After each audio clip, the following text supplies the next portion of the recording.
Chapter 13:28, The Preparations Needed. The initial preparations for building a marionette town were rather boring and tedious. At the very least, Klein believed so. In the ancient palace, Klein sat on the high-back chair belonging to the fool, holding a fountain pen. There were ordinary pieces of paper with the name, age, and the fate of every marionette. As he made the worms of spirit emerge from his body, they formed avatars beside him. Some Kleins sat on the ground, while others occupied the 21 seats other than the Fool S. Some conjured beds and lay on them. Then they summoned different books from the junk pile and started reading them seriously. The books included, but were not limited to, How to Brew Wine, Train Dispatching, Desert Making Compendium, A Clergyman Prepares, Gas Wall Lamps, Gas Meters, and all kinds of family machinery repair.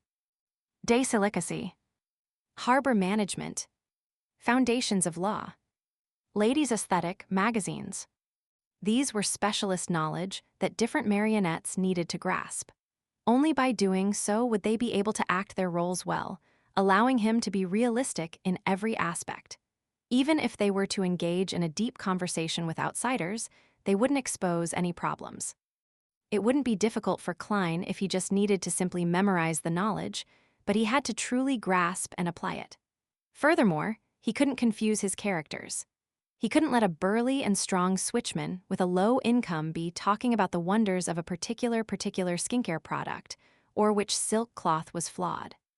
If such a situation were to happen in novels, plays, and operas, it might create a strange attraction. But putting it in the real world was clearly uncanny and not beneficial to the advancement of the ritual. To avoid such a problem, Klein could only work harder in the early stages. He hoped that every character in a marionette town would be real, whole, and appropriate. Fortunately, there weren't many people in a city who needed to deeply understand the corresponding specialist knowledge. Most of the residents were half illiterate, or really illiterate. They relied on experience to live their lives that they repeated via motions. For these characters, the knowledge that Klein needed to grasp was relatively little, just like workers who had gone through simple training, or even without any training, to be sent to the assembly line. After an unknown period of time, Klein put down his fountain pen and rubbed his temples, letting out a long sigh of relief.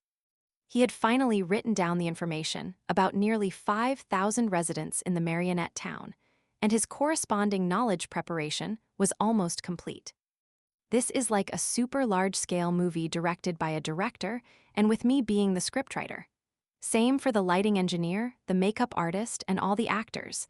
For this ritual, I'm really on the verge of losing control. If I'm not careful, my personality will dissociate and I'll fall into the abyss of madness. Luckily, I have a professional psychologist. Yes, I have to pay attention to a problem in the town's operations. Although I'm a gentleman with manners, most of the residents in town have low socioeconomic status. Be it speaking or acting, they're more inclined towards being vulgar. I can't make a mistake during the acting and become set back by my psychological barriers.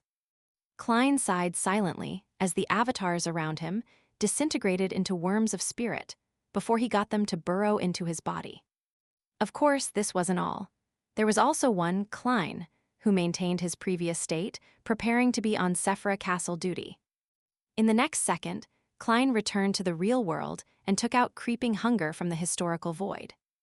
Then he teleported to an island that was located in the Berserk Sea, but one that clearly deviated from the safe sea route. This was the stage he had chosen before. This place was isolated from the storms all year round.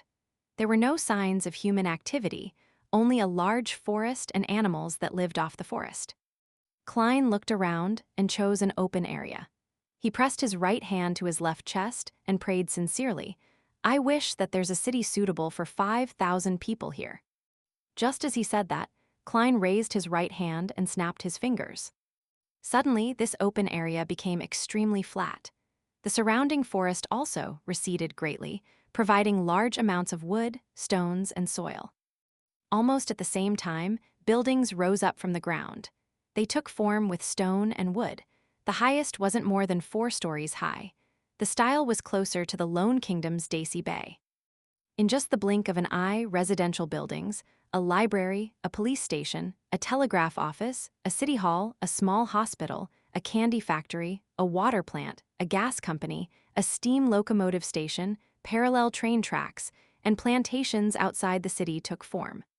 The streets were also paved with cement or stone bricks. Towards the end, on the square in the middle of the town, a pointed-tip cathedral emerged from the ground and stood proudly. This was a cathedral belonging to the Evernight goddess, as it was in line with the background setting of the city. I hope this island has a deep-sea harbor. Klein didn't stop as he made a second wish. Pa. He snapped his fingers again, fulfilling his wish. About 3 kilometers away from the town, a small-scale harbor quickly took shape. There were 2 docks, 5 warehouses, a port hotel, a simple restaurant, a police station branch, a bar, a lighthouse, and a naval base. I wish for the harbor and town to have convenient transportation. Klein made a third wish. He raised his right hand and snapped his fingers. A concrete road and a cargo rail instantly appeared between the town and the harbor.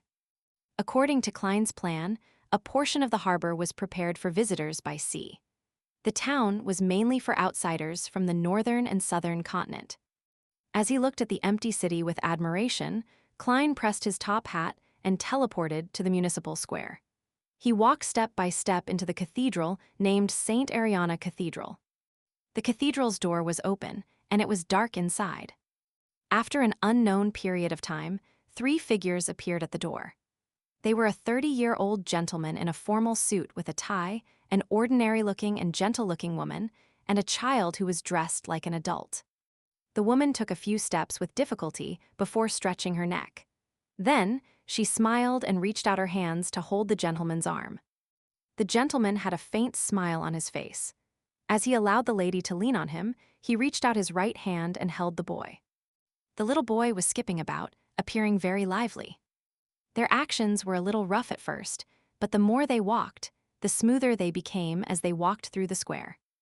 After they left, more and more people walked out of St. Ariana Cathedral. They consisted of the police, repair workers, gas company employees, restaurant chefs, white-haired old men, and simply dressed farmers.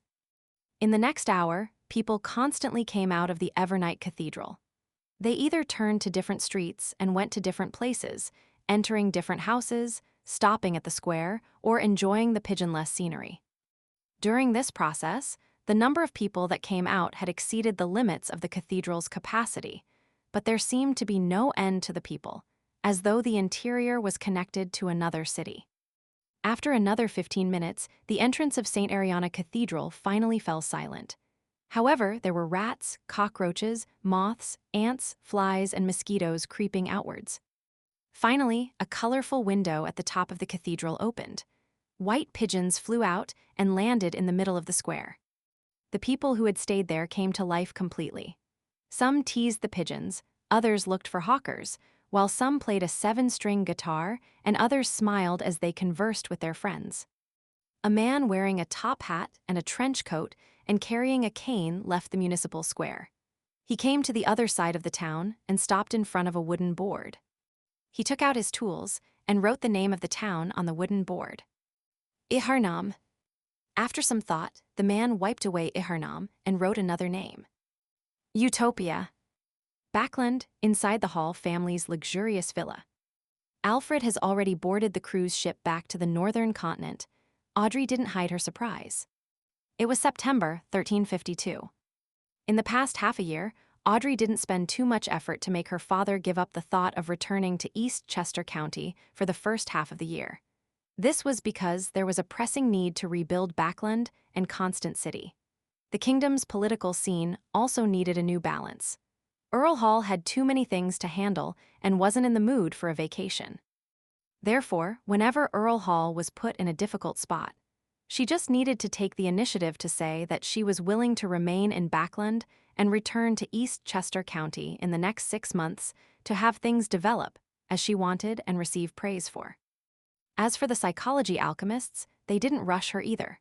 Up to now, the psychology alchemists' council meeting had been held 3 times. It was mainly to communicate their research results and the various information of the areas under their jurisdiction. Only Ma'am Greed had asked about the clues to the mined dragon twice.